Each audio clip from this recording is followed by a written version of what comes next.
नमस्कार मंडळी, mechanical engineer या शोमध्ये तुमचं हार्दिक स्वागत. आज आपण एक नवीन विषय घेऊन आहोत ज्याचं नाव आहे गणराज चौक. हो, एका चौकाचं वर्णन. चला सुरू करूया आपल्या विषयाला.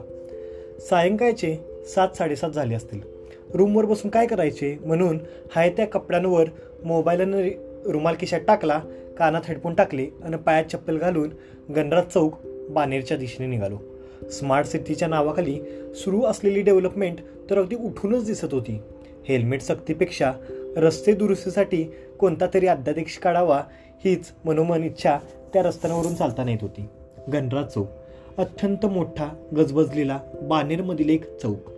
BMW, ऑडी, मर्सिडीज, जॅग्वार अशा अत्यंत महागड्या गाड्यांच्या गर्दीत हा चौक श्वास घेत असतो.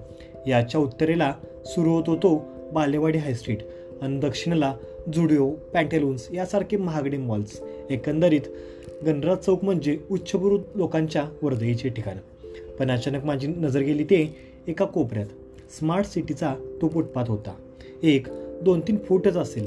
पिटाचा रचून कट्टा तयार केला होता आणि त्यावर फाटलेली साडी होती.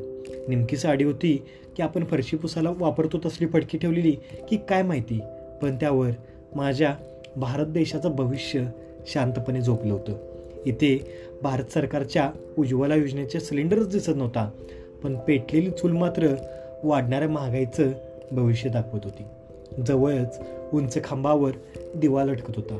मला वाटले इथेही बाबासाहेब आंबेडकर यांच्यासारखे विद्यार्थी घडतील, पण इथे मात्र त्या रद्दीत टाकलेल्या पुस्तकाच्या पानाचा उपयोग शेंगदाणे, फुटाणे विकण्यासाठी ते चिमुकले हात करत होते. इथे बालकामगार काम करत नाहीत असे बोर्डही तिथे दिसत नव्हते. बहुतेक अन्न, वस्त्र, निवारा यांची बोंब. मग यांना भारतातील नियम, हक्क, अधिकार थोडेच माहीत असणार आहेत. समोरच 2-3 हॉटेल्स होती. हॉटेल्समध्ये आलेली काही मंडळी जेवण नाही आवडलं म्हणून तसंच ठेवून जाताना या कोपऱ्यातील मंडळींची तळपायाची आग मस्तकालाच जात असेल. एकंदरीत महासत्तेचे स्वप्न पाहणारा माझा भारत अजूनही कितीतरी लोकांच्या मूलभूत गरजा भागवू शकत नाही याचीच खंत वाटते. खरंच सोन्याच्या लंकेसारखा असणाऱ्या गणराज चौकाच्या कोपऱ्यात लंकेची पार्वती मात्र कोणतरी 4-5 रुपये देतील या भावनेने येणाऱ्या जाणकारे पाहत होती. तर मंडळी, कसा वाटला शो?